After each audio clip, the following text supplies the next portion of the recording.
Halo Bapak Ibu, kita jumpa kembali di dalam Sermon Guide minggu yang keempat bulan Juli dengan judul Everything Can Be a Worship.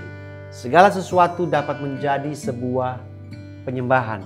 Saya bacakan dari 1 Korintus 10 ayat 31. Aku menjawab, jika engkau makan atau jika engkau minum atau jika engkau melakukan sesuatu yang lain, lakukan semuanya itu untuk kemuliaan Allah.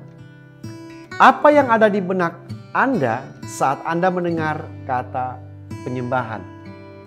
Apakah itu suara yang merdu, musik yang mengangkat, atau seorang song leader dengan penguasaan panggung yang luar biasa, atau bahkan gabungan daripada lighting dan smoke machine yang membuat suasana menjadi syahdu dan membuat kita tenggelam di dalam ibadah kita. Banyak orang Kristen seringkali salah mengerti tentang konsep penyembahan di dalam kekristenan. Bukan karena kita memiliki sesi praise and worship atau pujian dan penyembahan di dalam setiap pertemuan ibadah kita, maka penyembahan dan pujian kita hanya berbicara tentang lagu atau sebuah musik yang mungkin hanya berlangsung selama 20-30 menit dalam sebuah ibadah. Worship lebih daripada itu. Bahkan sejatinya segala yang kita lakukan dan perbuat adalah bentuk penyembahan kepada Sang Pemberi kehidupan. Kita sudah ditebus oleh karya penebusan Kristus. Telah mati untuk dosa kita sehingga seluruh kehidupan kita adalah milik Kristus. Sehingga kehidupan kita adalah persembahan yang hidup bagi Dia.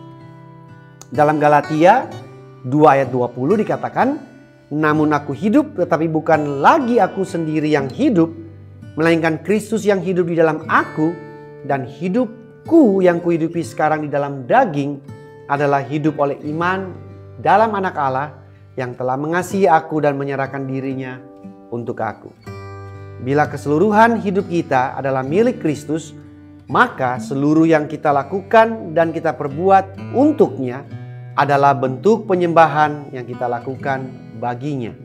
Sehingga apapun yang kita lakukan seharusnya kita melakukannya untuk Kristus, karena kita bukan lagi hidup untuk diri kita sendiri. Bagaimana seorang ibu rumah tangga memuliakan Tuhan? Dengan menyadari bahwa hidupnya sudah ditebus oleh Kristus, sehingga apapun yang dia lakukan di dalam rumah tangganya, baik dengan menyapu, memasak untuk suami dan anaknya, membersihkan rumah dan sebagainya, ia lakukan penuh dengan ucapan syukur karena ia sudah menerima anugerah yang luar biasa dari Tuhan, dan itu adalah bentuk penyembahannya. Bagaimana seorang pengusaha menyembah Tuhan? Di saat dia selalu menyadari bahwa keselamatan yang ia terima dari Kristus adalah satu-satunya sumber dari segalanya. Sehingga memampukan ia untuk bekerja lebih tulus, bukan untuk uang, tetapi untuk melayani sebuah panggilan yang Tuhannya telah titipkan di dalam kehidupannya. Bagaimana seorang buruh pabrik menyembah Tuhan?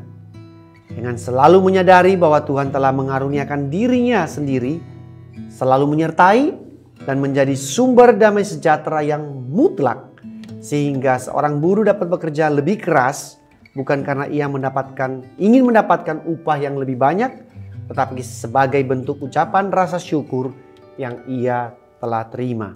Bagaimana seorang supir bisa menyembah Tuhan? Apakah dengan bernyanyi sambil menyetir? Tentu tidak.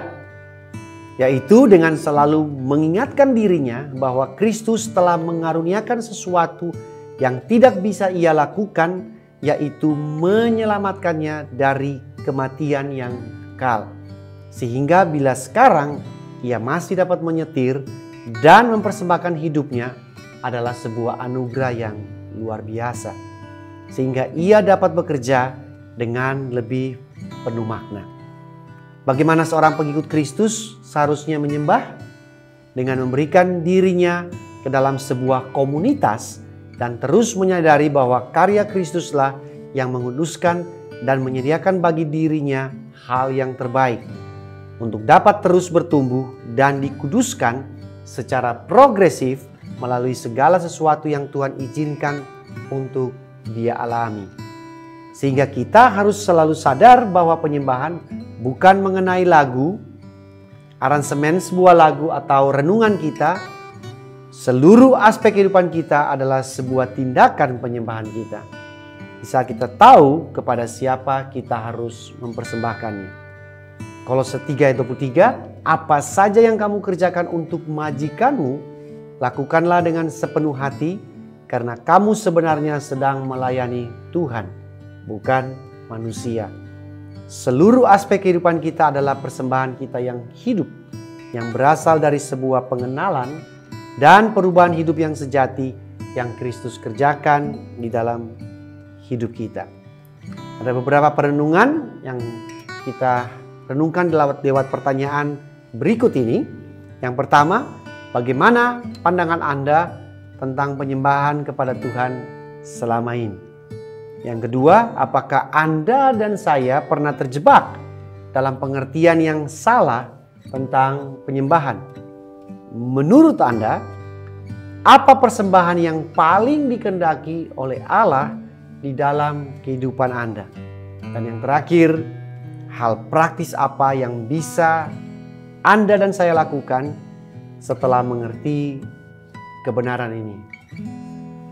Itulah beberapa pertanyaan yang kita renungkan dalam minggu ini.